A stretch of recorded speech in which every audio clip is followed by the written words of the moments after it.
Hi there, it's Gayle with BERNINA of Naperville, and welcome to the second class of Embroidery Sampler 2. This one is so much fun. I hope you enjoyed making your first block. Some of you probably had a little bit of challenges, but just remember that anything that you do requires a little bit of practice, and there's always opportunity to hide those mistakes. And one mistake that you think is a big mistake, at the end of the day when it gets together, you don't even notice it anymore, right? So this month we're going to be making the golden one, and it is done with some wonderful art gallery yellows and that optic white muslin from Kaufman. Now, one thing I want to warn you about, in this video, I do get my colors switched up. I get turmeric and raw gold switched up. So I just want you to remember that the colors on your stitch and flip blocks are going to go from white to the honeydew to the lighter of the dark gold and then the dark gold. So just think of it that way. And my apologies, but you know, sometimes things get twisted up when we've got so many things that are going on. So this month, the other thing is, you're going to do your stitch and flip blocks, and you're just going to do them no embroidery, just stitch and flip in the hoop, boom, boom, boom. Then you're going to piece them together. Now, some of these blocks, you know, you are going to want to make sure that you use your little stiletto and you get in there to piece, because some of the seams are a little bit chunky. Once you piece everything and you put your blocks together, that's when we're going to embroider. And we're going to embroider this month with batting and stabilizer under there, no backing yet. So our embroidery is going on kind of the center of this block, and so that saves you a little time as well. Once you get the embroidery done, then it is time to remove all that stabilizer, and then you're going to put that printed background fabric that came in your kits. Now, if you don't have fabric that came in your kit because you just got the digital files, don't worry. Any large scale fabric will do. Anna Maria Horner fabrics. We use the Amanda Murphy. There's also some other stuff that could be totally appropriate. Cave Facet, those would all work out quite nicely. So, are you ready? Are you ready to see what you're in store for this month? I think you're going to like it. In fact, I know that you're going to love it. So, let's get started. Look at all these lovely supplies that you're going to enjoy for this month's block. Now, the sewing is not nearly as much, or the embroidery or what have you. We're not embroidering every one of those little tiny blocks. We're going to just stitch and flip them in the hoop, and then collect all of them, sew them together in a 16 patch, and then we do the embroidery at the end. So let's just talk a little bit about what we're going to be using this month. So the first thing is our fabric. There is the darker gold, which is going to be turmeric. Then there is a gold, which is called raw gold. That's this one. And the light is honeydew. And then, of course, there's white. Now, in just a moment, I'm going to show you the process that I did in order to cut. But those are the fabrics. And then the threads, you'll remember this one from last month. This is 2762. We have 2732, which is the brighter fuchsia color. And then we have this dark color. This is a nice deep purple. This is 2944. Then a gold. It actually matches very nicely with our raw gold. And this is 0504, and finally the same green that we had used in the past, and this is 5542. Now, with our isocord embroidery, I like to wind a bobbin of the OESD bobbin fill. This is a 60 weight poly thread. It's just a little fuzzy, and it's nice because it links together very nicely with these slippery isocord threads. And so we're going to wind a bobbin of that. Now, for our stitch and flip techniques in the hoop and piecing our blocks together, we're going to use the white Aurifil, and we're going to wind a bobbin of that. And don't forget, when we are just doing our piecing, we are not going to thread our bobbin for embroidery on our 8 series, and we are going to maybe even need to tighten our upper tension on some of our other machines to something more like 4. But this is what I'm going to do for all of our stitch and flip blocks in the hoop, and then of course when we piece our blocks together. And then just some basic other notions for piecing. When we actually use the sewing machine part of our machine, we're going to need our straight stitch needle plate and our number 97 foot. And yes, the 97 rather than the 97D. It's just what I like to do, and I'll explain that to you as soon as we do that kind of piecing. I also like to use my duckbill applique scissors here and my little fabrics or my little thread snips here. Finally, I am using my magic pins. I do pin for these blocks when I ultimately sew them together. And then a couple more things that I want to point out to you. I am using a medium tearaway. And you know what? If you feel like you're getting a little puckering out of this, literally press your blocks after you're done and it shouldn't pucker. But I've got a whole hoop here hooped up in my jumbo hoop.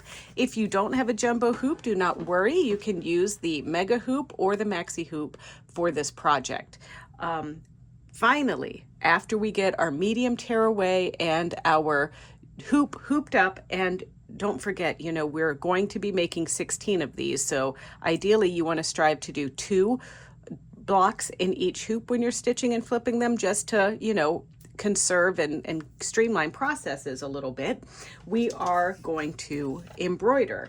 And we're going to embroider after the block is done. So we're going to need the OESD template sheets, because looky here, these are my templates that I've printed for the blocks that we're going to need to do the embroidery.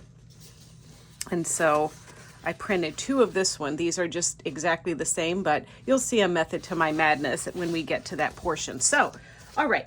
So now you get a little recap of what all we're using right now. So now let's magically transform the cutting mat here to help you cut your fabrics for this time. Okay, so you can see here I already have some pre-cut strips right here. So there is the turmeric, the white, the raw gold, and the honeydew. And each one is a different size. So for the turmeric, it's going to be 3 inches by 6.5, and you need 16 of these. And then for the white, you also need 3 inch by 6.5, 16 of them.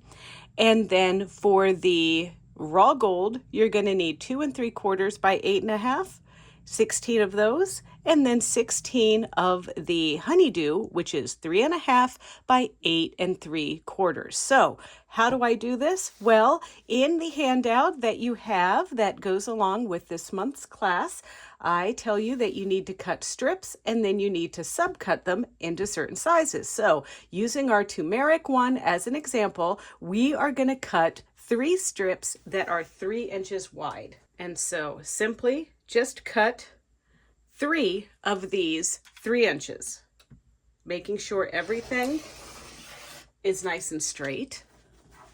Then once you've cut your pieces, you're going to subcut this, and sometimes I will just go ahead and fold one more time, just like that, and we're going to subcut this into the 6.5 inch length. And so I'm just going to cut here just like that, and this gives me 4, and then I'm going to measure my 6.5 inch over here like this, and then as long as we use our wrong side of this fabric, we won't see that little bit of the selvage on here. And so that makes 4, and then we'll be able to get 6. So now we're going to cut 6.5 inch from this piece here. So you're just going to follow these instructions for all of your cutting, and it's rather methodical this time. Once we have our medium tearaway hooped up in our jumbo hoop or mega or maxi hoop, depending on what machine you're using, it's ready. We're ready to go to the machine. So what we're going to do is we're going to send over this month's block that we're going to be piecing in the hoop, and then we are going to make a copy, and we're going to put one design close to the top of the hoop and the other one close to the bottom, and then we're going to stitch out the top one first, then the bottom one second, just like we did last month.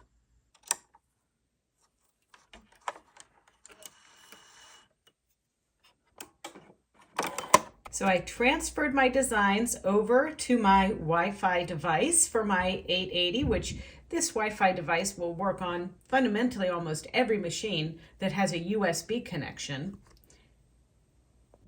And then on my Bernina, it shows up as a USB stick, and there I will pick my design. We're using design 1273602, and there's our block. So first thing I want to do is tell my machine that I have the jumbo hoop on. Then I'm going to simply move this up to the top of the hoop, and then I'm going to make a copy. And now I'm going to bring the copy down to the bottom part of my hoop. And we want to make sure that it stays in there. And I'm using my finger to just move things around, but I could also use this cross button here on my machine if I needed to tweak it to get it just into position just right, like that. Okay, I'm happy with the way this looks. So now I'm just going to close, and I'm ready to stitch out. And don't forget, when you start to stitch out, it just wants to kind of evaluate what's going on with the hoop. So I'm going to press this green check mark, and now things are wiggling around as they should. I'm going to put my hoop on, and then I'm going to press the green check mark again, and now we are ready to start stitching. Now, the one thing we want to remember here is to turn off our upper thread sensors.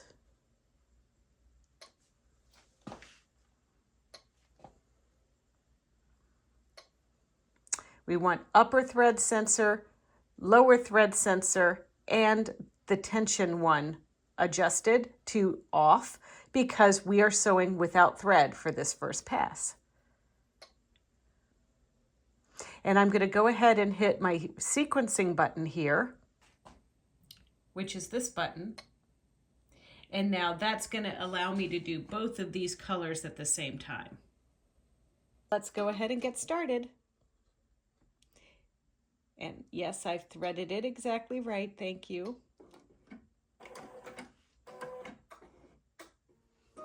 And we're just making these perforation marks so we know where to lay down our fabric.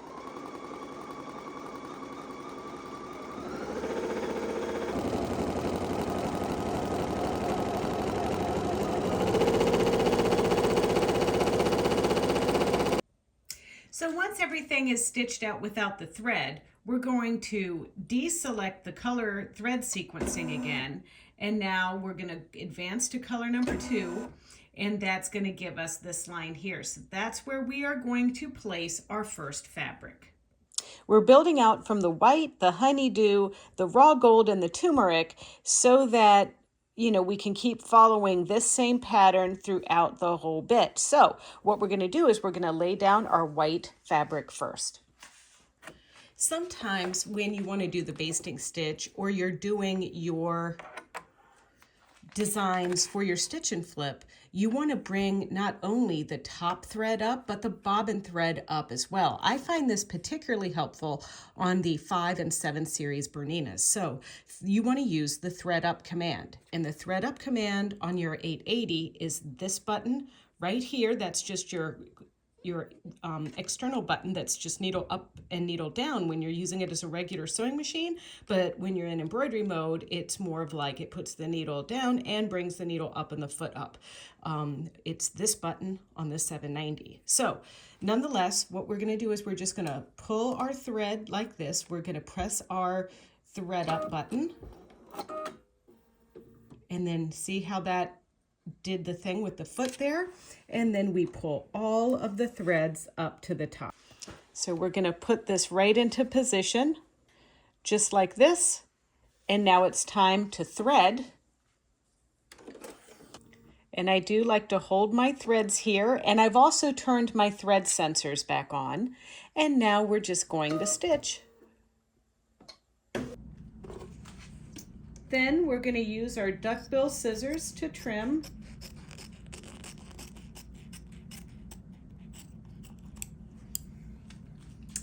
And now it's time to add the honeydew color. And so we're going to line that up into place just so.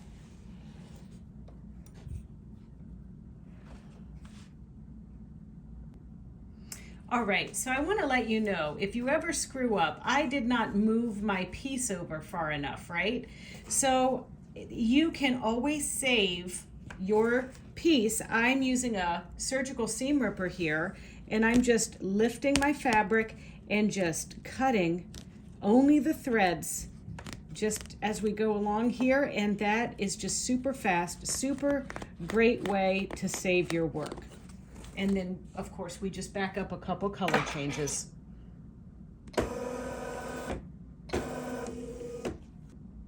All right, well, this is what we call in the movie business, take two.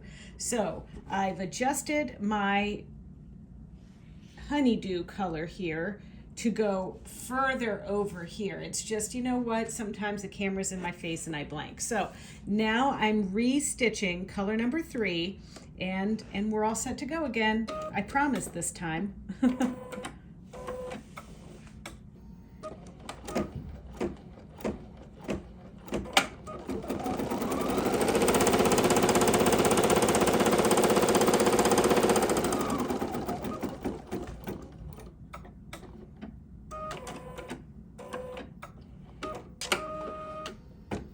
And now, do you feel like we've done this already? So now we're going to fold this over, finger crease, hold it in place, and do number 4, which is a tack down stitch. Well, no, number 4, which is a placement stitch. And it's a tack down stitch, really. I mean, it's holding things into place here.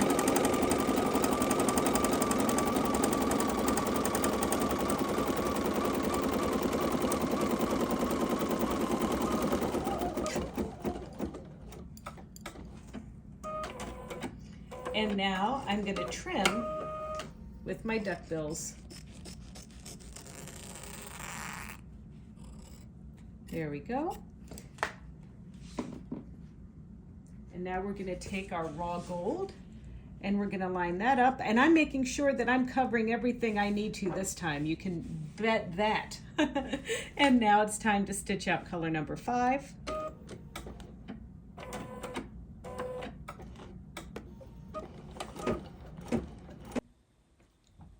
You're also noticing that I could do a couple different things here as the stitch is out.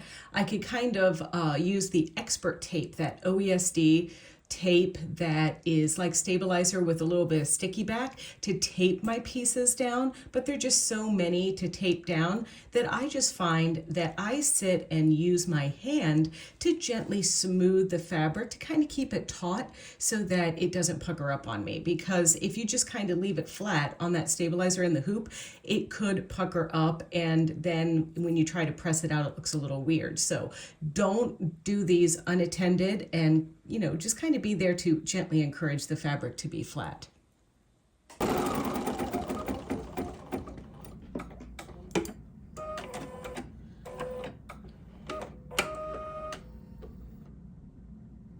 All right, and now I might have to take my hoop off, but not the work out of the hoop, just so we can easily trim this piece now. And our last color is our turmeric color, which is that deep, deep, dark brownish gold. And that's gonna get lined up just here, just like that. Put the hoop back on. And now let's stitch that out.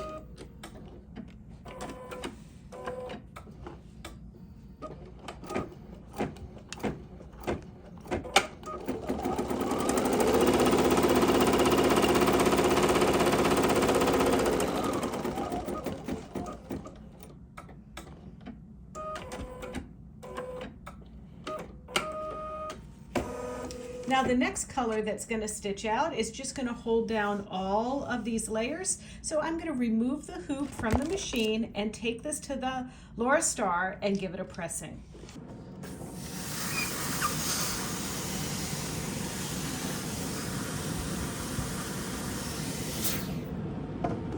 All right, perfect. So now there's going to be a perimeter stitch around here, and then we'll build the next piece down here in this part of the hoop.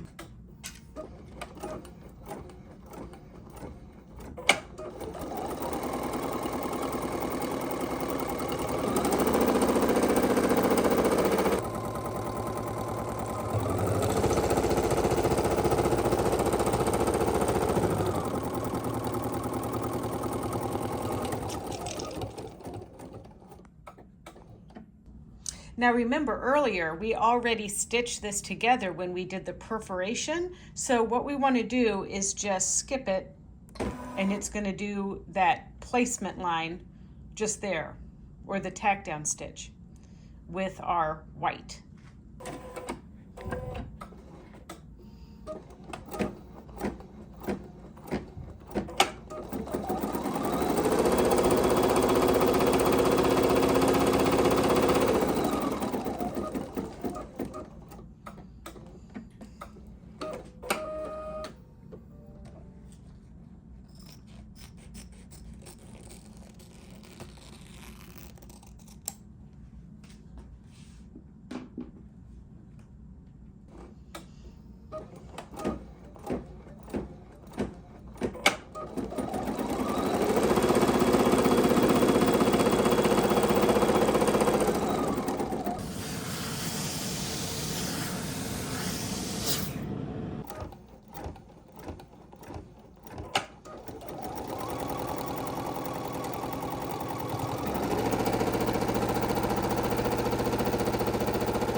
And just so you know, I am trimming right on that perimeter stitch line. There are some, you can do it however you like. You can do a 1/4 inch away from the perforation or whatever, but to keep things consistent, because I trimmed my first one right on this stitching line, I'm going to be trimming all of mine for every month right on this last stitching line just there.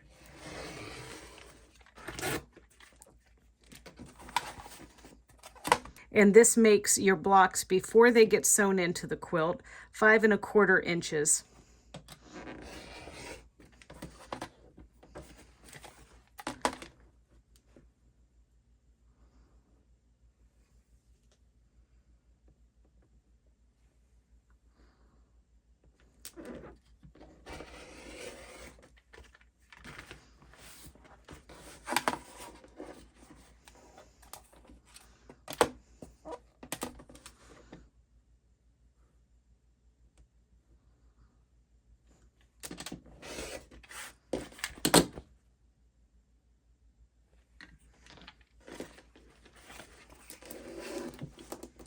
After you trim, you're going to peel the stabilizer away, just like this. Just be careful when you do so. Sometimes you might tear into the seam, rather into where 2 seams are starting out there. And then once you have all of your pieces made, the stabilizers trimmed, we're going to sew them together. And I like to sew them in 4 patches, then sew the 4 patches together. But you can do it, in whatever order works best for your brain.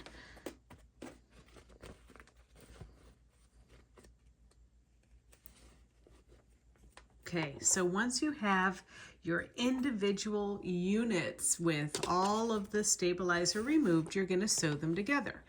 So we're going to put them together, and we're making this like white cross in the middle, and we're going to line them up together like this at the top, and you may want to put a pin in them, just like that, and then pin at the end, like that.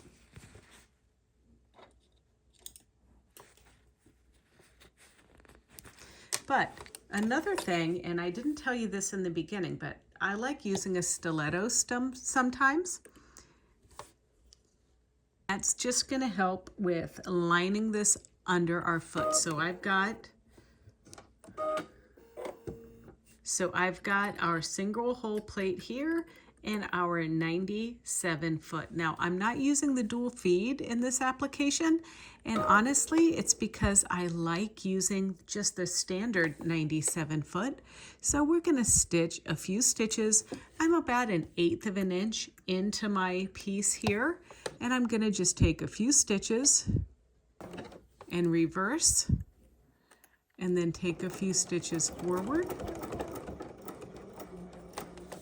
Pull my pins before I get to them, and then stitch.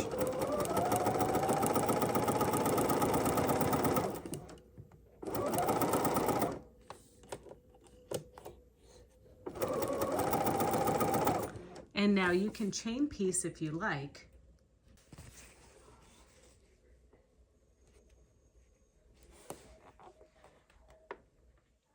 And we'll line this up.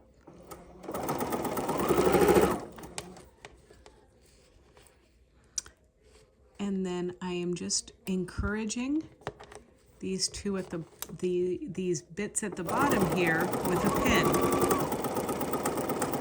And you can see here, I'm going to remove my pin before I get to it, but at the very last minute.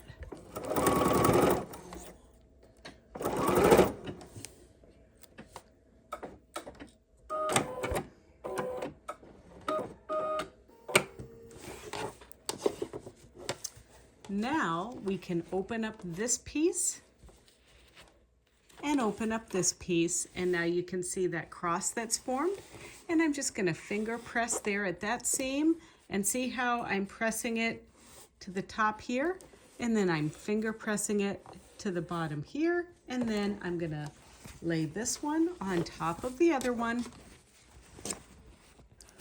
snuggle butting these two pieces together like this, and adding a pin right in that intersection, so everything is nicely lined up.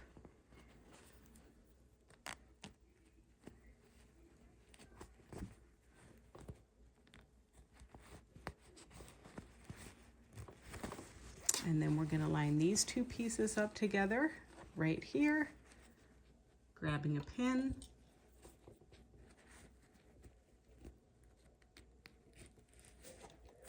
Just like that. And now we're going to start in again, about 1/8 of an inch from the edge, and back up, and stop. Use our stiletto and smush to get everything started.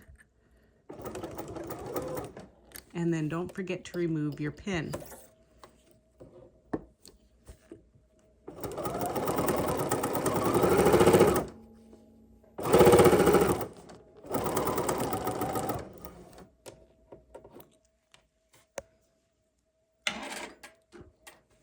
And then when I get to the end here, I'm lining things up nicely so it'll be pretty.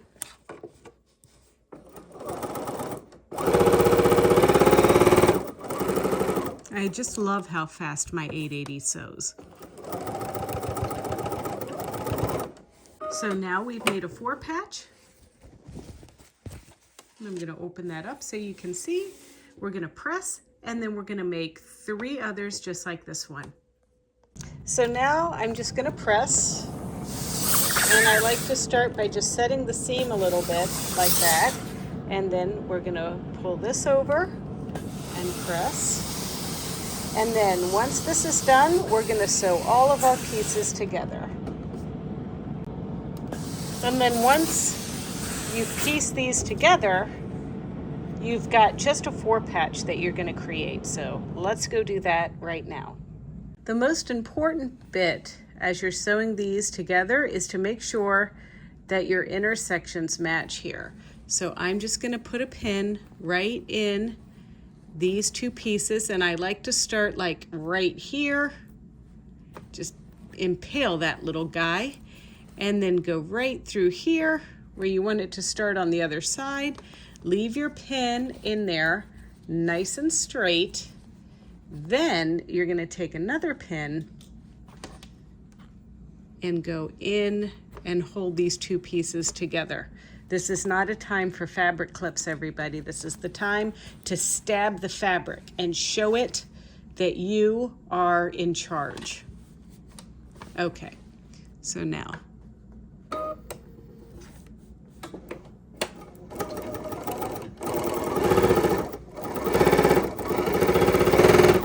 Okay, so now we're gonna get to this piece.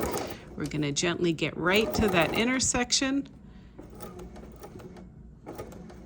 Perfect. And now we're gonna line it up at the bottom. Make sure everybody is happy and in compliance here. And just wiggle and love everybody. And here we go.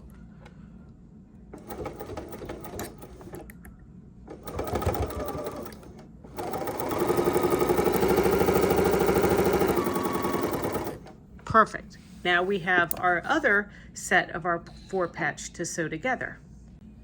Okay, I have pinned my next piece exactly like I did the first piece. And we're just going to get our little extra stiletto helper here to help make sure everything stitches exactly the way we want it.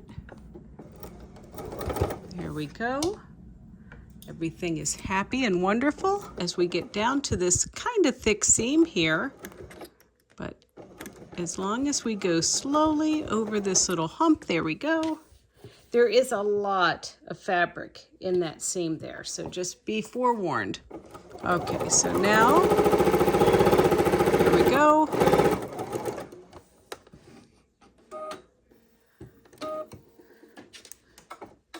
So that's 2 together. So I'll sew 2 more together, and then we'll sew those 2 together. All right, so now we need to put this side together with this side, and we're just going to fold that over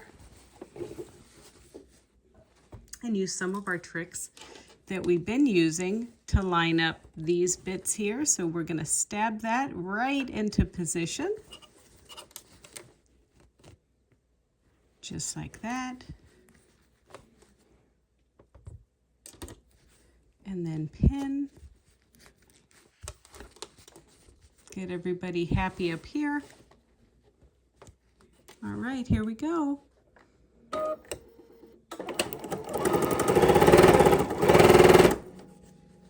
And then we just need to make sure we go slowly over this. Remove your pin before you get to it. And then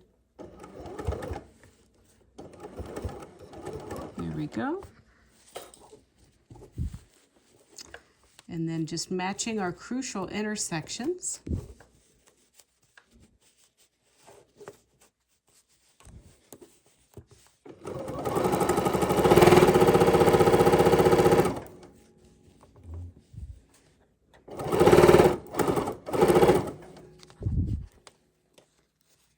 I'm just going to match this guy up right through there with this intersection right there. Poke right at it. And then we're going to pin so that everything is flat. There we go. Take that guy out.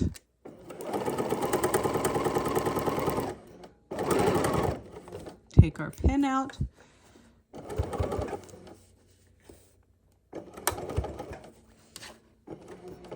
There we go.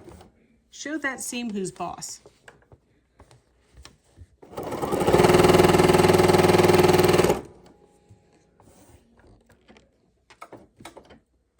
All right, So now before we start diving in and slapping our embroidery on this finished block, what we have to do is we have to grab a flower out of one of the designs, which is going to be easy, and I'm going to show you how to do that in a minute. And then we also want to pick our other design and rotate it a little bit and then print templates, because those are going to help you a whole lot when you're trying to hoop this nicely onto the block.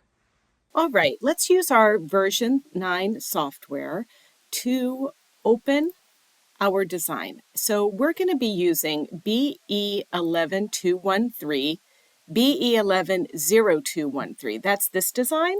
And I want to grab that flower out of the center of it. Now, you can do this on your machine, but you can, there's something weird with the file where it doesn't let you grab a clean piece. So it's just as easy for me to do this in the software.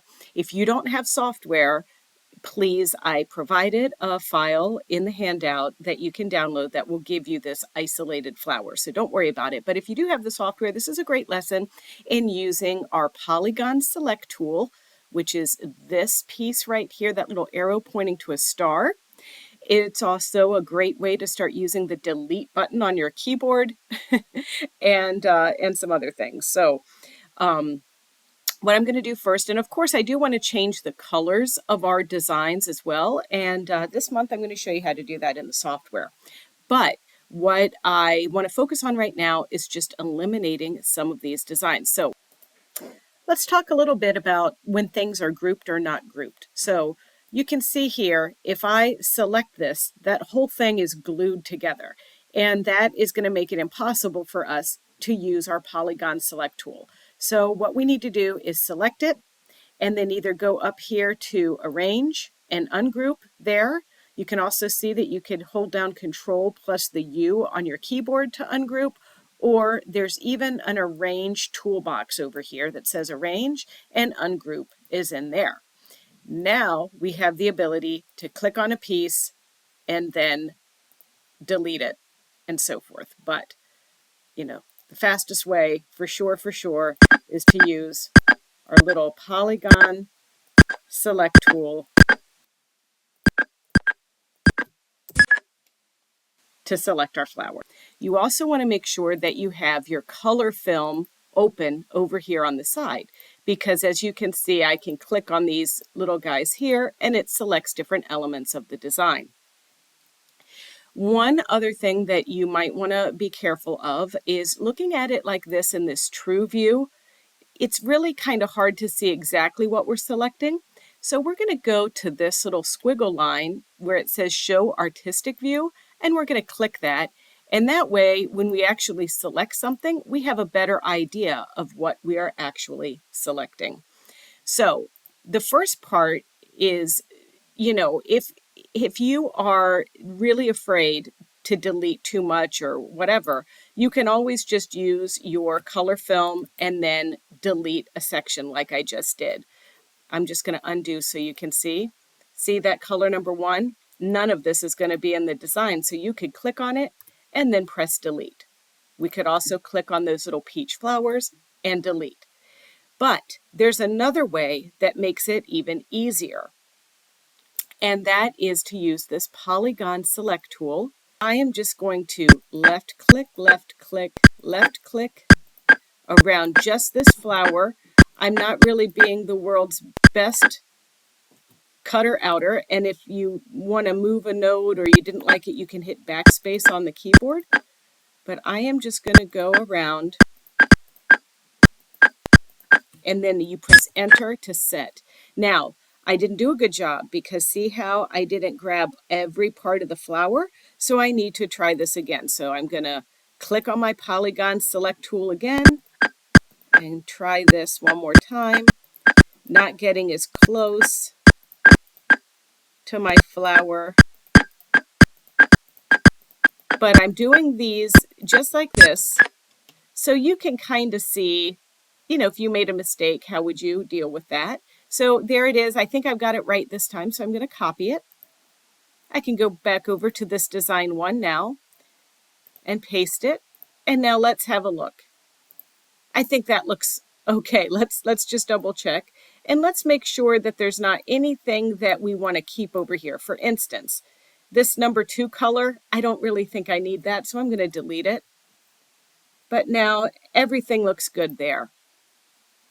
So we're going to save this. So we're going to save this now in one of our folders. I'm going to call this Block 2 Center.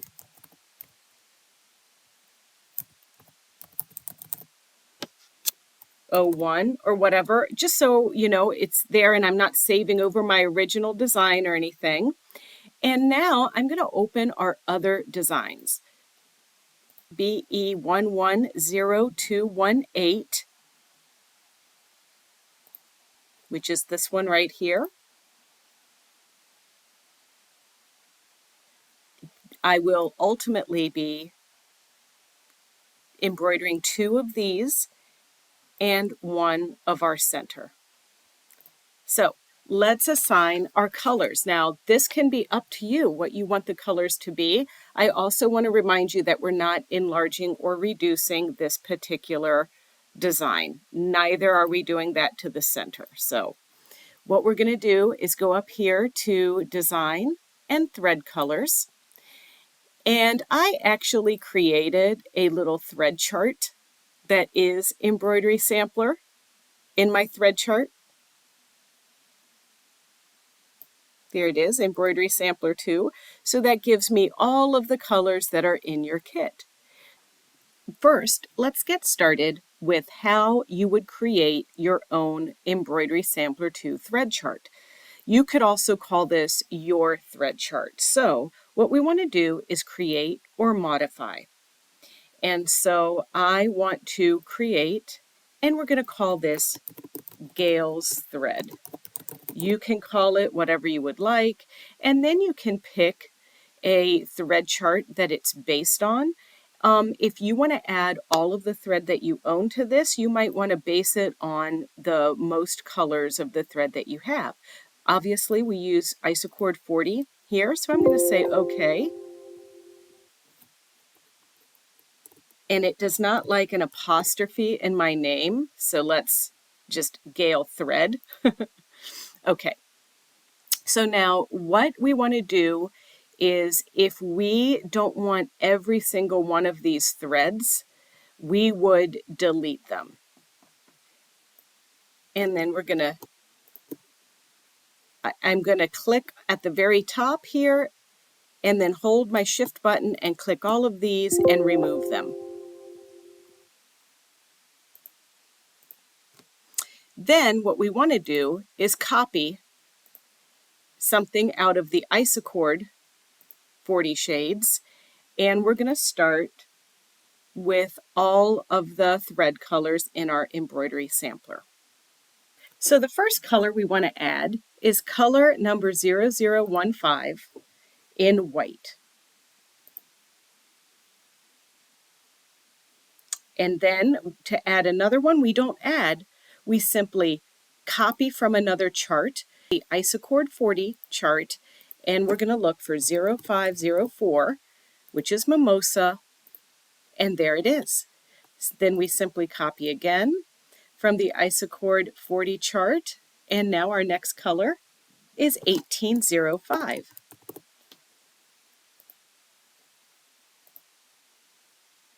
And we just continue with this method until we've added all of our threads. Of course, I have them written down over here because I can't remember anything. Here we go.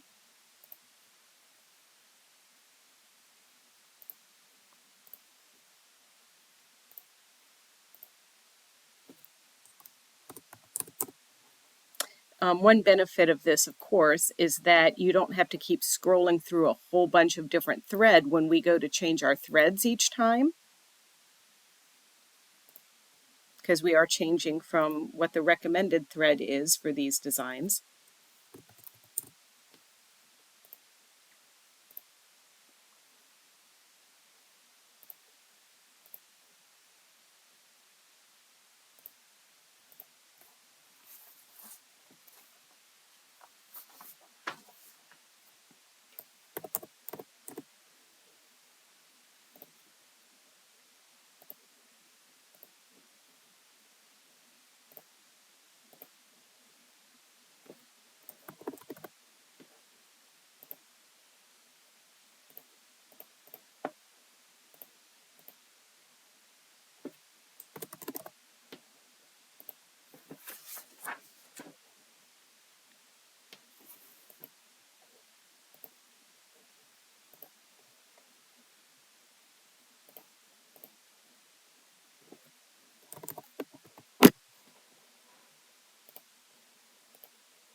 Now, of course, I have more thread at home in the Gayle thread than these embroidery sampler threads, and later I might add all of the rest of them. I have thread I got with my crystal edition machines and all kinds of things like that, but now I've got my Gayle thread chart here. And now I can start assigning up here. Now, one pretty thing about this is that we can kind of move our little design properties thread chart over and kind of see what's going to be happening here. There is no rhyme or reason. I mean, there's no like etched in stone thing that says you have to change your thread colors to the same thread colors I have. But, you know, there are some that you might decide, yeah, I think I like Gayle's, so I want to do it just like her, right? So let's just start with number 1. I think I did number 1 in the frosted orchid. So first you select the color that you want to change, then you go down here to your thread chart color, and then you say assign, and then apply. And actually, no, that wasn't frosted orchid, that was misty gray. So let's change that. There we go. All right. Then this darker one, I believe I made in our scrumptious color. There we go. And then we have, this might be frosted orchid. Let's go back here.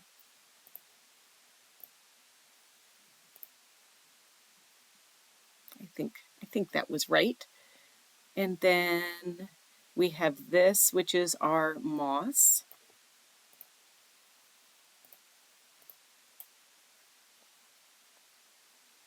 And then this next one also, I believe. This one I did as Misty Rose. And then the peach. And then the peach was also green. And the light brown was also green. And then the centers are our mimosa. And then this darker color here, the outline I did in our scrumptious. Okay, so then what we would want to do here is save this. So let's go ahead and say okay, and then save this one as, I just will say color, like I corrected the color.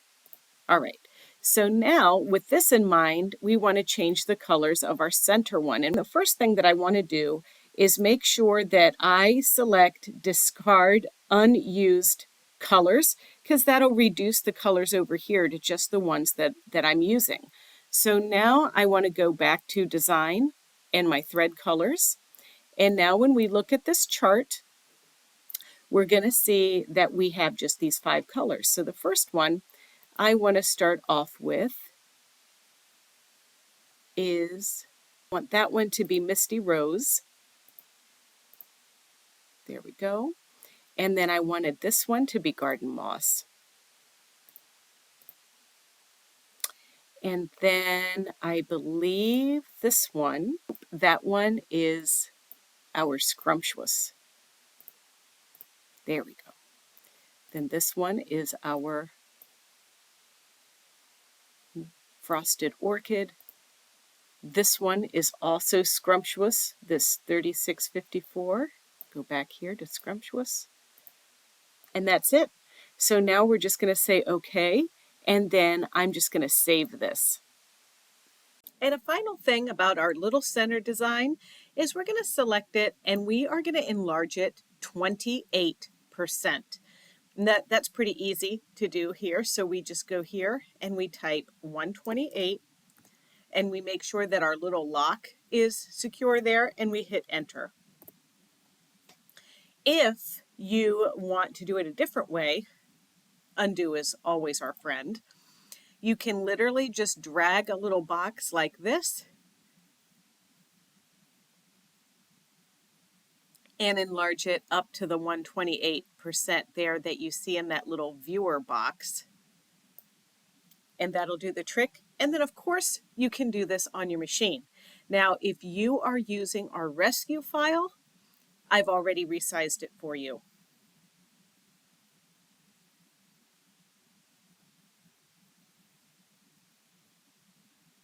And then of course, save your work.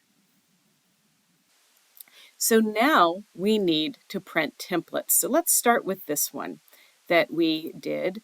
Let's view to hoop. So what I want you to do, and we don't need to be using this jumbo hoop or maxi hoop. We just need to use the large oval. And all I did there to get that is I right-clicked on the hoop icon, and from my drop-down menu, select the large oval. And I want it to be automatic centering, but not at the start needle position. So then I say OK. And now we can see right here how our design is in the hoop and everything. One of the things that you might do at this point, if I left click and drag a little box around my design there, I can change my angle just a little bit. And if I click on it again with a left click, I can kind of turn it in the hoop. And all this is doing is giving me a little bit more room around the design in the hoop. This will be helpful for you because it will help you have a little bit more margin of error around your design when you hoop. I rotated this clockwise 30 degrees. So that's a 30-degree rotation there. Now I can go ahead and print a template. So we're going to do print preview up here at the top of your screen. So let's look at some of our options when print preview opens. So we have our design that's showing up here. It's all on one page, but we might want to do some options. So we're going to say, yes, we want this.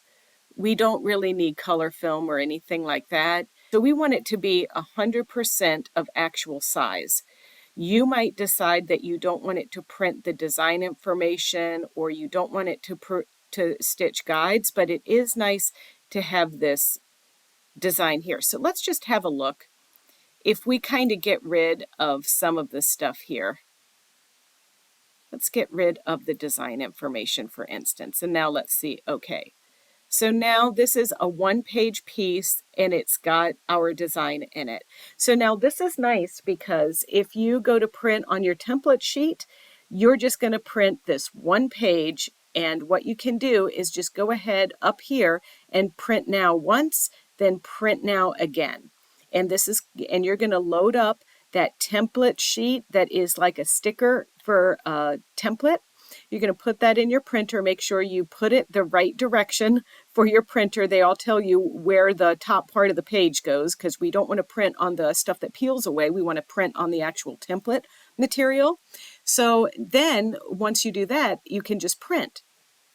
Now when we print the template for our center, once again, you go to print preview. This is not ideal either. This is having you print this on 4 pages. Do you know why that is? It is because we have this in the jumbo hoop. Now, we're not going to really stitch this out. In the jumbo, we're going to use our large oval more than likely. So let's go down here to large oval.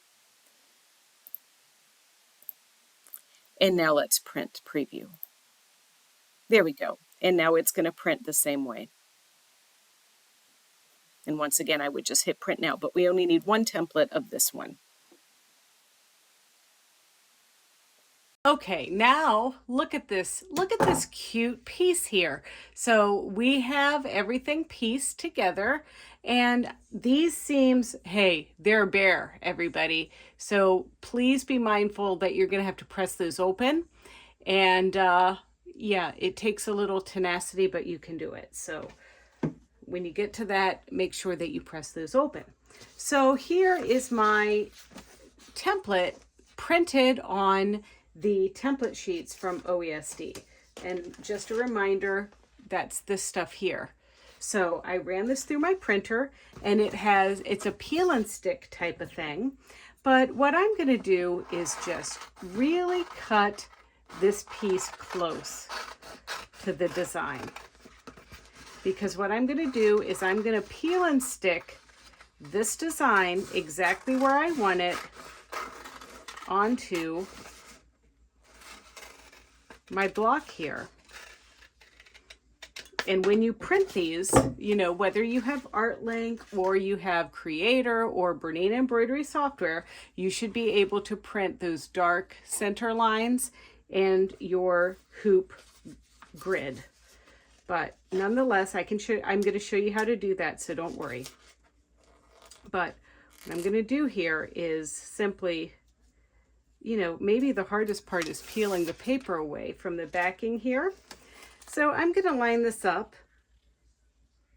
in a pleasing manner on my block, just like that. And I have another one of these sheets right here, and I'm going to cut that one out in just the same way.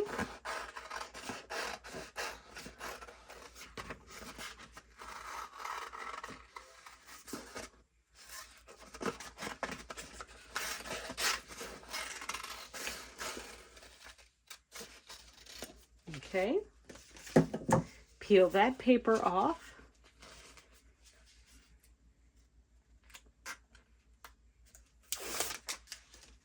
And place it into position. And notice how this is kind of going right. The last part of this perimeter is our honeydew piece, so I want it to just kind of go around my block like this. And then finally, I have the centerpiece.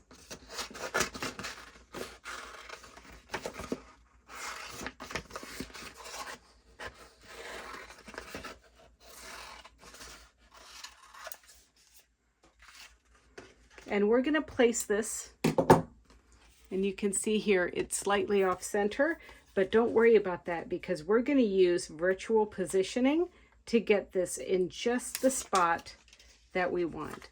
So I want to make sure that my flower is right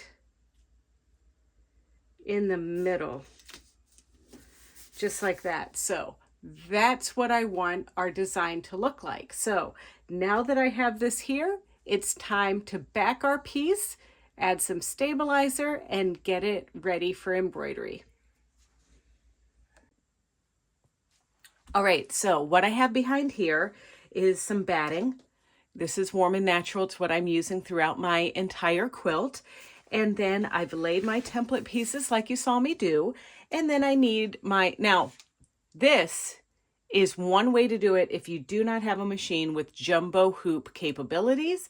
And I would like everybody to try it this way. Now, there are other ways that you can do this if you have a jumbo hoop and pinpoint placement, but trust me when I say there are going to be plenty of opportunities to do this down the road. But I want you to practice hooping in precarious situations so that when you have another project or something like this that requires multiple hoopings, you're going to know how to do it. So what we want to do first is kind of look at these grids on our placement pieces.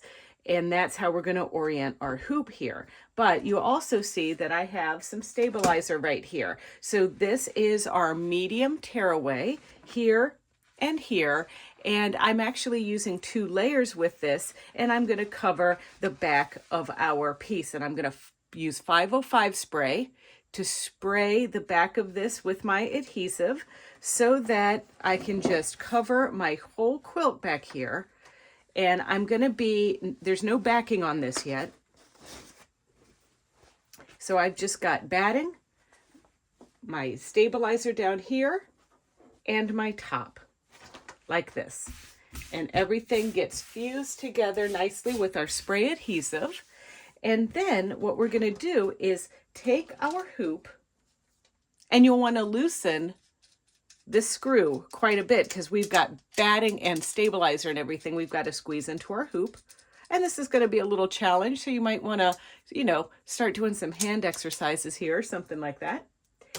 And then we're going to do this piece first. So I'm just going to line up my hoop right on those bold lines, just like that. And then I'm going to slip my hoop under here. and get everything into position.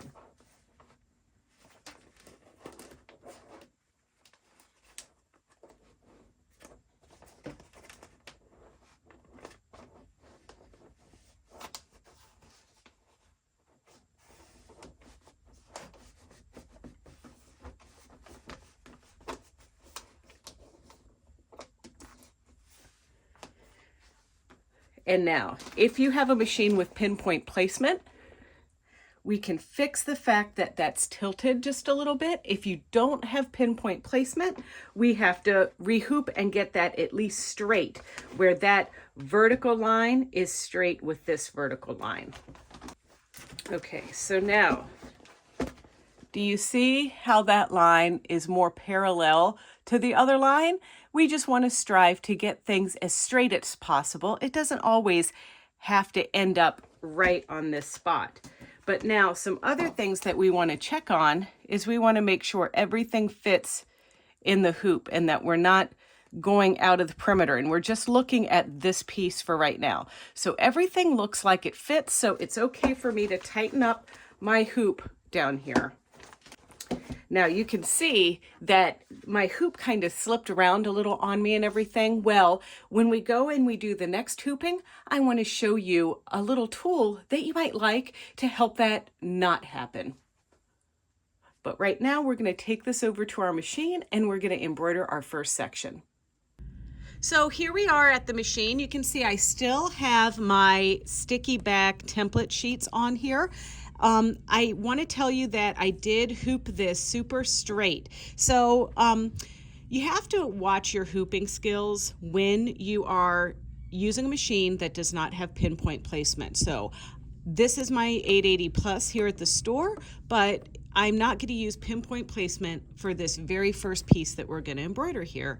And that is because I want some of you that might not have this feature to see how it's done. So my bold line here is totally straight, parallel with the grid of my placement template, which is easily going to help me when I get my needle position right to the center of the design. And I can do that by touching the hoop button and this little crosshair right here. That travels the needle to where the center of the design is going to go. And sometimes, you know, I don't get it right X on the spot, so then I use my move around tool, and then I'm going to take my template grid off, and I'm going to use my multifunction knobs to move my needle. Sometimes I lower my foot for that and get it right into position, just like that. Okay, so now we're ready to go. I'm going to hit the X button on here. I'm going to stitch my design, and now all I need to do is remove my template sheet.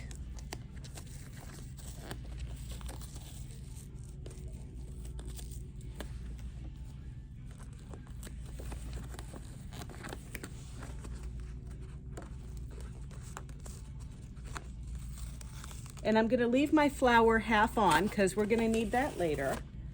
All right, let's thread it up and go.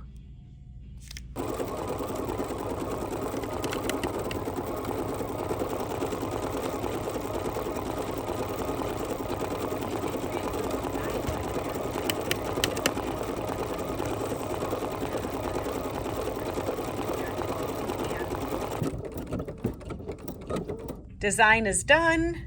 It's stitched out here, love it. We're gonna put our stuff back, we're gonna remove this from the hoop, and we're gonna rehoop over here, and I'm gonna show you some new fun ways to make sure that the hoop doesn't slip and that the hooping is a little bit easier.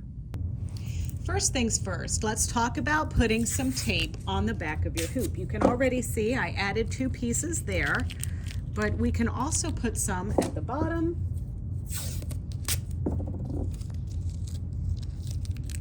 and some up here. Okay, that's first and foremost.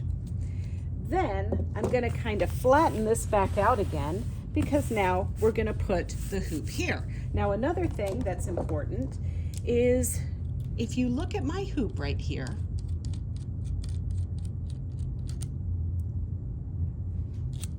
I don't have anything that will kind of spring load this back into position. So I'm gonna undo my screw and take this out, and I'm gonna add a special spring that OESD makes to make your hoops pop apart really easily like that.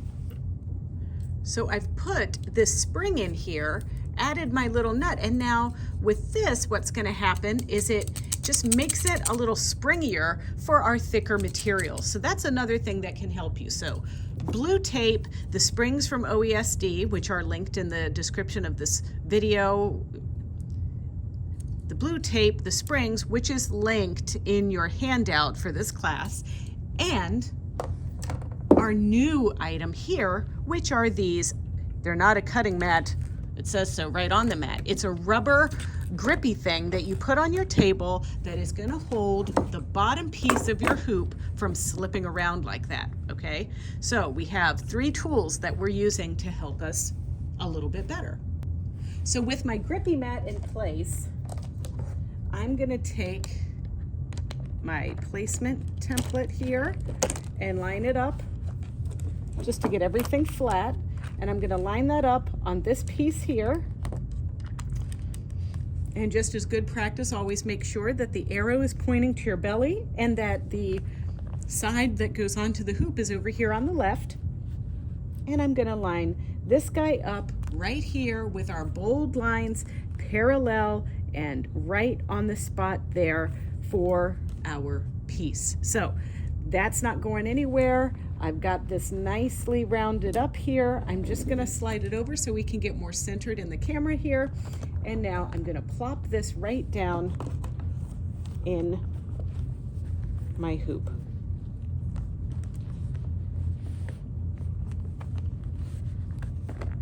And there, it is a little stiff, so I'm just making sure that everything is in the hoop nicely.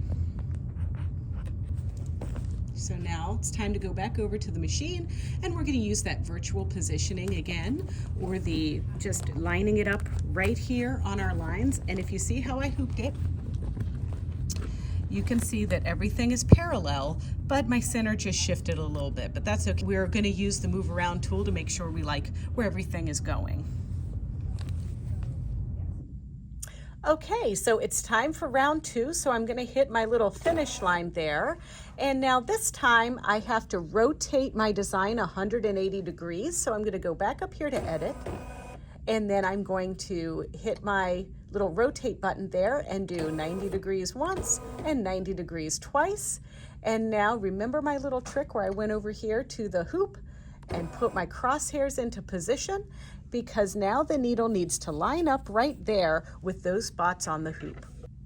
And so I'm gonna turn my thing, and oh my gosh, I did a fantastic job of hooping, so no need to center it or anything like that. Well, I do want to go over just a wee bit. So I'm going to use my little bit here and just turn a wee bit there and get it just in the right spot. All right, so now I'm ready to peel this little guy back and then peel this off and start my stitch sequence again. All right, can you tell that we're in the home stretch here as far as our embroidery goes? So I'm gonna flatten this out, and you might notice that my little flower is a little topsy-turvy here, because here are my guides right there. But what I'm gonna do is, I liked having this point here. It just, to me, looks like this is gonna be the top. So I'm just gonna line that up along one of these pieces, just like this, getting that just like X marks the spot right there, if you can see. See that? Okay, so now using my grippy grid, and I still have my tape under the top part of my hoop, I'm gonna squeeze this little guy under here and just get everything put into position the way I like it.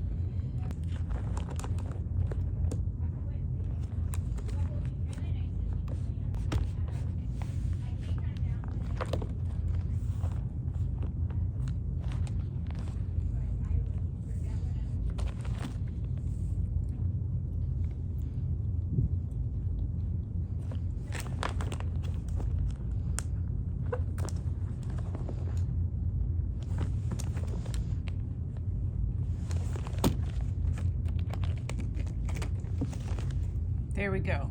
And it lined up pretty evenly with my flower there. So we're ready to pick this design, and ooh la la, here we go, final embroidery. All right, it's time to pick a new design. We're gonna go up here to our folder, go to our little flower that's right there. And then I am gonna go back to my little trick where I like to bring it in and put my needle right in the center of the design like that. Now I'm gonna close. And now I'm just gonna use my tool. And I wanna show you something. Do you see how this flower is here like this? But over here on my machine, it's turned a little bit differently. So what I'm gonna do is use the rotate function. So I'm gonna pop over here and use my rotate, and I'm gonna see what happens as I rotate this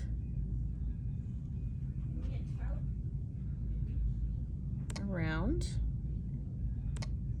All right, that looks like the way that I want it to stitch out. So that looks like that. So now I just have to put my needle in the right spot. So I go up here and I'm going to hit my little move around, and now I'm gonna put my needle just in the right spot using my little multi-function knobs right here. Don't forget, top knob moves it side to side, bottom knob moves it up and down. All right, I'm very happy with that. So now it's time to lift the needle, or the foot rather. And now I'm going to close and hit the stitchy button.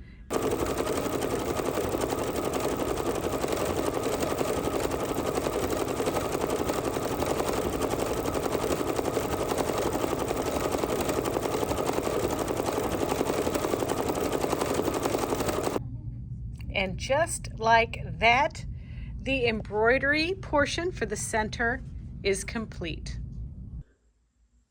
So getting ready to quilt our block 2 is going to be really fun. So this is our block. It's been sprayed with the 505 adhesive spray, and I've sprayed that to the backing. And don't forget, this print backing, whether you got winter or spring, is going to be the backing for each of your blocks through the whole year. So everything has been temporarily adhesive sprayed together. I've used a heat vanishing marking pen to draw this kind of cross-hatching lines here, but I'm not going to do anything yet in these areas. I'm going to actually be turning, after we quilt this, we're going to be turning the work upside down and quilting from the back.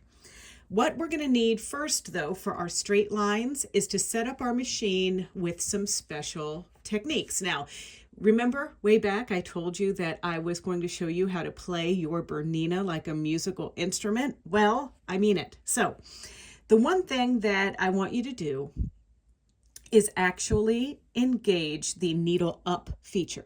We also want to program our foot control to, when we heel tap the foot control, to actually cut and lift the presser foot. Another thing that we're going to be using is this special straight stitch for quilting. And it is stitch number 1324 on the 790 and the 880s. And what this stitch does is 5 tiny little stitches to knot. Then it goes about its business and sews the stitch. About 1/8 of an inch before you stop is when you're going to hit the quick reverse button. And then that's going to do the tiny little stitches together and come to a complete stop. Now, you can see on here, some of these areas we're going to be skipping a lot. We're not going to stitch through our embroidery. So that's when you would land about there, then do the tacking stitch, then because I want you to have your needle landing in the up position, because as you jump over across this flower, you're just going to pull very easily, and then we're going to start with the sequence of that stitch again here. And then when you get to the very end and you want to finish with your knotting stitch and all of that, you're going to heel tap on the foot control, and then that's going to cut and raise your presser foot. I'm also going to be using the number 20 open toe foot for dual feed, but if you wanted, you could also use your walking foot with the open toe sole like that. But honestly, I prefer to use my dual feed foot on my dual feed machine. It'll all make sense. Let's do it now so you can see. Don't forget, when you put on a dual feed foot, you want to bring the dual feed mechanism back there. And it's always good to have a little scrap tester to practice any stitch. So I have stitch number 1324 selected, like I told you. And I'm going to show you another trick is you want to pick up that needle, and I'm using the external button on my machine, which is the thread up. I'm going to go ahead and put my foot down, put my needle in and out of the material. I can pull that thread right up and then tuck it under my foot. And now you can see what this machine does with this stitch.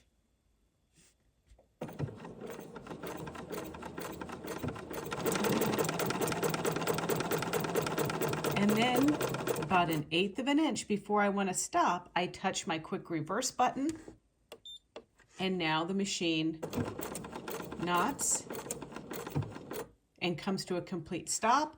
Notice I have my needle up. Then I'm going to use my knee lever to raise my presser foot and go down here and skip like whatever area I wanted to skip. Then the cycle starts again with the knotting, and then I can just stitch, stitch, stitch, stitch, stitch. And now if I'm at the end, I can go ahead and hit my quick reverse button again. It knots, and then I heel tap on my foot control, and it cuts. So let's do that on our real piece. So I'm going to start just here, and I'm going to start by putting my foot down, using my external needle up down button, putting the needle down, bringing the needle up, and pulling my bobbin thread. Then I'm going to stitch, and then I'm using this open toe foot because it really lets me follow these lines perfectly.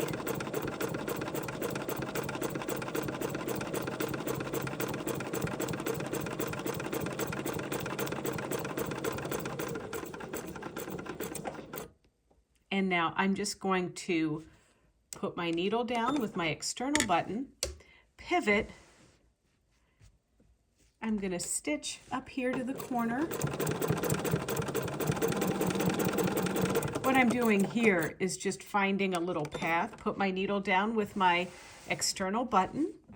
I'm going to put my needle down with my external button and pivot, because remember, I can't heel tap because I programmed my heel tap to lift my presser foot and cut my thread. So here we go again. And now this time I have a few things in my way. So now I'm going to take one more stitch and now press my quick reverse button, which is going to allow it to knot. Now I'm going to lift my presser foot with my knee lever and do this little piece right here. And then I'm going to hit my quick reverse button again, lift my presser foot, move down here, and start the cycle again. There we go.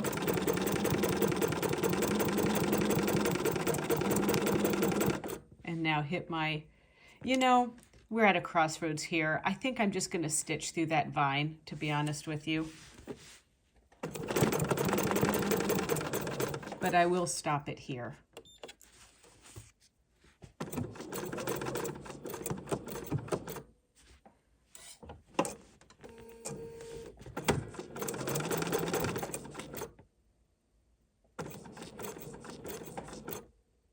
Okay, so now I'm going to use my external button to put my needle down, and I'm going to go this direction now. And I'm just doing all of my grid going one way.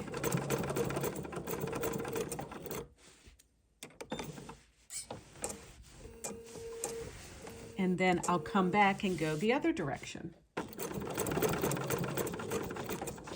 Here I'm pressing my quick reverse button to knot my threads. And now we're going to come up here.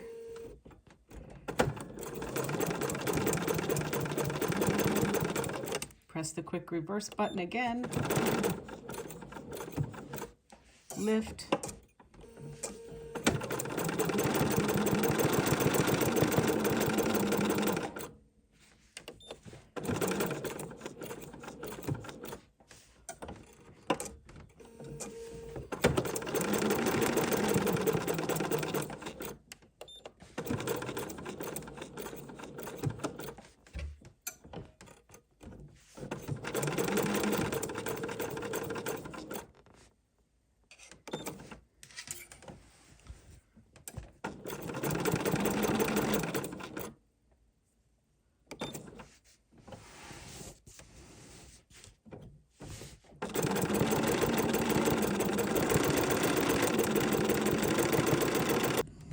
Okay, so I did all of the stitching going in this direction, but now it's time for me to go in this direction. So I kind of stopped over here somewhere, but I just went ahead and stitched around the perimeter of this shape until I got right here. So now I'm just simply going to go right down this marked line. And I need to stop here, so I hit my quick reverse. And move.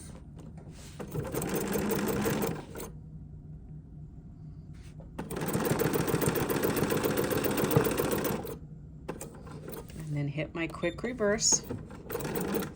And just be careful, because sometimes it's easy to hit the cut rather than the quick reverse. If you hit the cut, just over sew by a little bit. Now right here, I'm going to put my needle down. I have to over sew a little bit on my previous stitching right there. I don't know if you can see that there is some previous stitching right in there, and I'm just going to over sew right on top of that so I can get right to that line I need to stitch.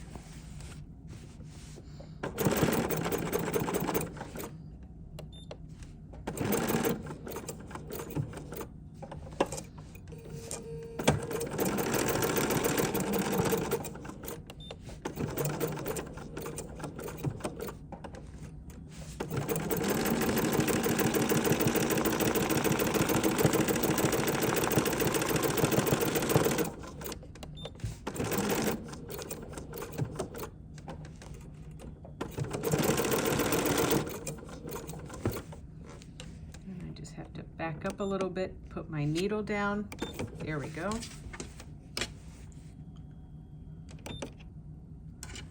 And now I'm going to over sew here just a little bit. That's the beauty of quilting with this Cerulean thread, is that it's so fine when you over sew you don't really notice. Now if you don't like Cerulean, you can do your quilting with something else.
Okay, this is our last pass here.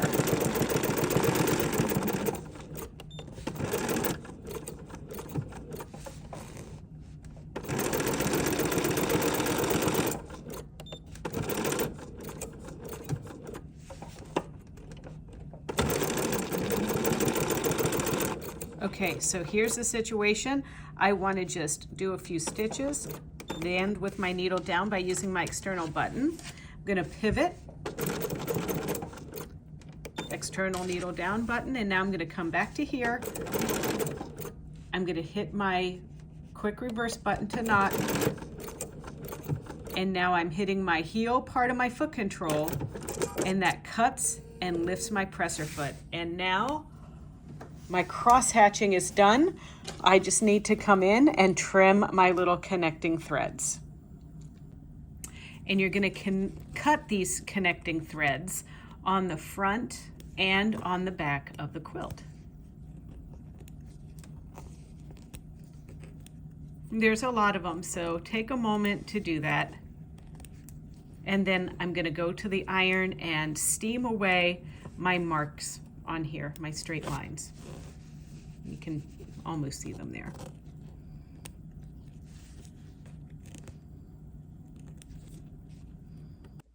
All right, so got all of those blue lines out of there. And now it's time to turn this over and attach either our Bernina stitch regulator foot or a favorite free motion foot, because it's hard to tell, but you can clearly see my little lines here.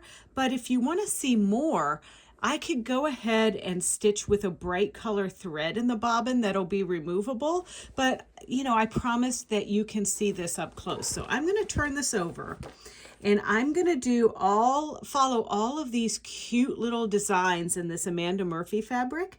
And then it's going to look like an awesome pattern on the back. So I'm going to use my same thread. I'm going to just switch to a free motion foot, and I'm going to do this. So when I switch to that free motion foot, the key is to not quilt past this little cross hatching that we made earlier. So we're going to stop right at that edge so we don't go into the lattice, and it's going to be so cute.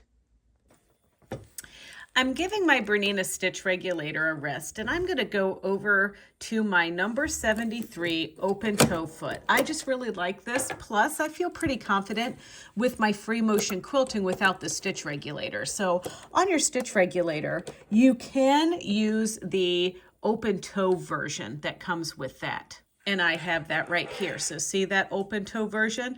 That's going to help us see exactly where we need to go when we follow the lines. But I'm going to use my foot here just for fun.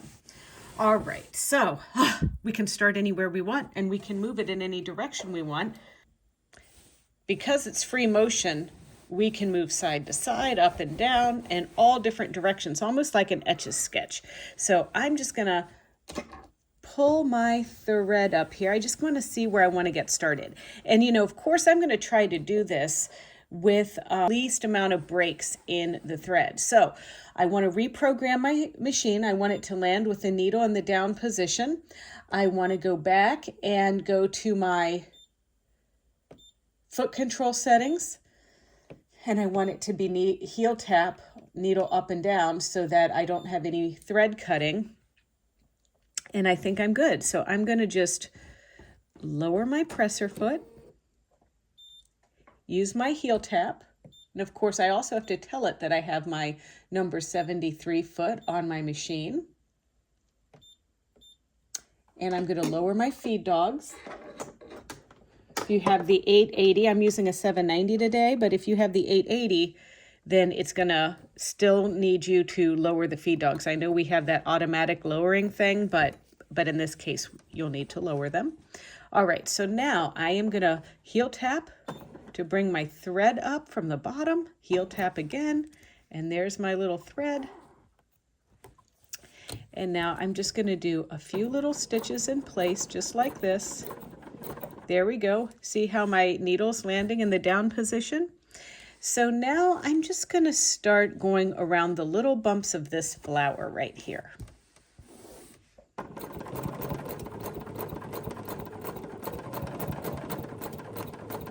And I actually want to tighten my foot just a little bit, so it's a little bit closer to the fabric. All right, I'm good.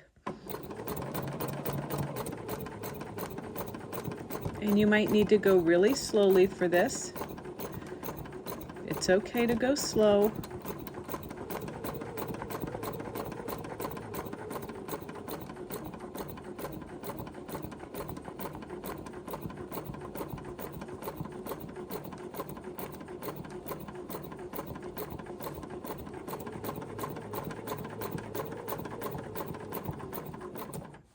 All right, so now I need to pick another path, and I'm thinking about this butterfly here. So I think I'm gonna do, that's not a butterfly, that's a leaf. I think I'm gonna go around this leaf right now. So we're gonna go around here. Be careful about the drag. I've got to move my camera just a little bit. It was pressed up against my fabric.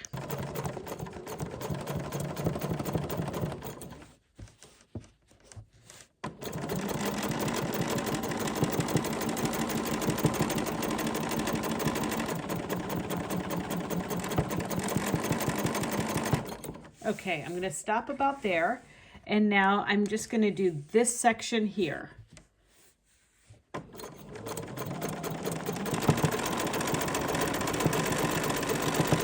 And I'm just kind of looking through the design and getting the essence of the design, rather than trying to copy it specifically.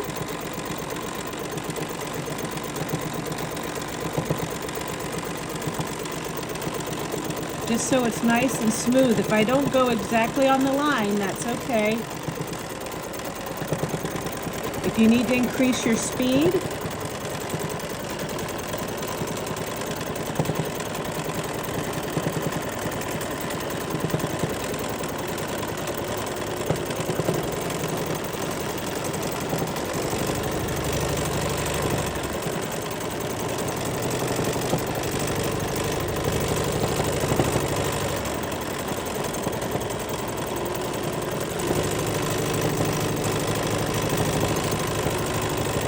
and notice how I'm kind of going back and forth on some of these. You know, like I just stitched up the stem, but now I want to get back down here. It's okay to over sew just a little bit, just like we did when we were going around our lattice.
And now I've gotten up to a spot on my lattice where I'm going to have to over sew just a little bit. There we go.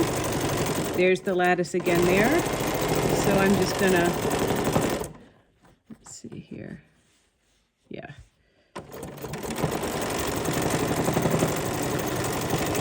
And now it might be time to come over here and do some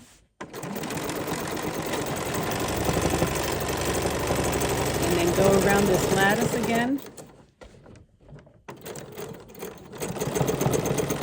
There's a big seam right here, so it's a little bit difficult, challenging, so be careful around those.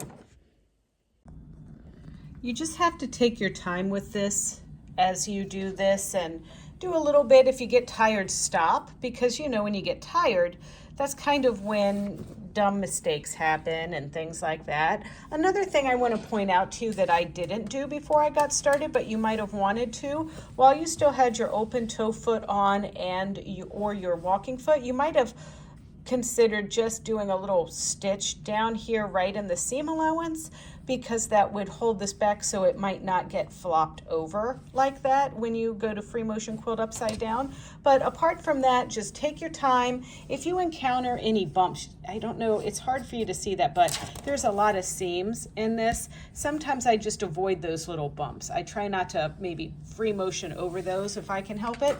This block just inherently has a lot of those bumps, but you can start seeing the texture here. You can start for sure seeing the texture under there. Look at that.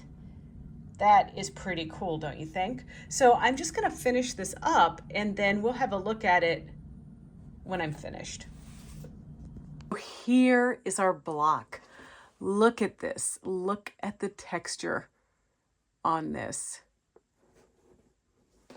It's such a great way to practice your free motion. I can tell you right now, this wasn't perfect, but at the end of the day, when we just look at these nice shapes of the paisleys and the butterflies and everything, it looks really good. So because I am hanging on to these blocks for a while, I'm just going to go ahead and run the edges through my serger set for a 3-thread narrow overlock stitch. It's serged to keep my edges nice. I just, you know, I thought I loved the first one, but I think I like this one better. Hey, there is your mission. So now that you know and you're excited and you're going to just get cutting into this straight away, right? All right, well, we also have another block coming up next month. And I know that there are some of you out there wondering if we still have kits available. Yes, we planned ahead for this. So if you feel like you would like to continue with this and you want to really just delve in and do it, check out our website. Go to BERNINA.com, search for Embroidery Sampler 2, TOO, and there you will find the kit. They're digital files if you live outside of the country and we don't ship to you, so we have that option. And there's also the full kit. We are very generous with what we give you in this kit. So enough about that. There's a lot to do and little time to do it in, right? Next month, we're going to be making the magenta one, and that one is also super cute. So make sure that you have a look at that video. Now, we meet in person on September the 17th, coming up this Saturday. However, we will be planning a Zoom in the future for some of you that are only doing this remotely. So please make sure if you do want to sign up for this, that you do sign up, because then you'll get all of the emails and updates and things like that with our embroidery sampler program. All right, well, thank you for watching and thank you for signing up. Thank you for thinking of signing up. And if you want to see more videos like this or other happenings with the store, don't forget to check out our BERNINA of Naperville YouTube channel. It's easy. It's youtube.com/BERNINA of Naperville, and there you can like, comment, and subscribe. See ya.